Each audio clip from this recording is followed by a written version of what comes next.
worker as map or reduce.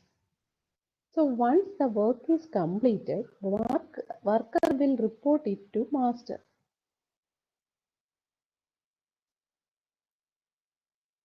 At that time, master will assign new task. Will assign a new task to the worker. Okay. Also, master know the status of the workers. So, two jobs. Status will be either idle or execution. If a worker is idle, then master will assign a new job to the worker. Okay, how many chunks will be assigned to a worker? It will depend upon the user program. User program will decide how many chunks are assigned to a worker. Here, one chunk is assigned to a worker, and in some cases, two or more chunks will be assigned to a worker. So user program will assign a master. Master is determined by the code of the user.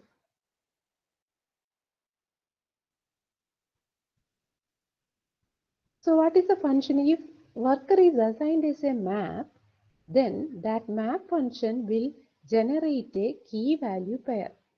And that key value pair is stored in that map node itself. And after generating the key value pair, it is fed to the reducer pair. A worker may act as a reducer. Work is assigned by the master. The reducer will combine all the key value pairs and it will compute the job, and after the execution of all reducer tasks, it will combine the output and finally the output is obtained. Actually, worker will write the output the map reduce. If a worker is act as a map reduce, then that worker will write the output on an intermediate file. For example, this worker is assigned as a map. It will store 3 files if 3 reducers are there, if R1, R2, R3. So if there are 50 reducers, then it will use 50 intermediate files. So in order to get an efficient working, reduce the number of reducers. Otherwise, the intermediate file number will increase.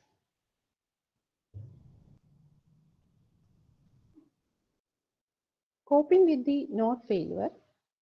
So suppose master is failed. If we know master is failed, we need to restart the whole job. So if actually each failures are managed by the master node, and if that master node is failed, then we need to restart the whole job. And suppose a worker node fails, map worker node fails. Who will know that a map worker node failed? Master, because at each time master will periodically ping the worker. Master periodically pings the worker process. And it will detect a failure.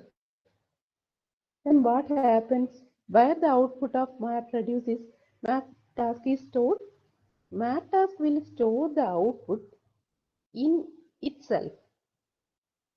So suppose system 1 fails and it acts as a map task, the output of that system 1 is stored in itself. So we need to restart the whole map function. Then only we can pass the output to the reduce task. Otherwise, the output is unavailable to the reduce task. Also, the master sets the failed node as idle and schedule them as a worker once worker sends a message to the master showing that it is okay now.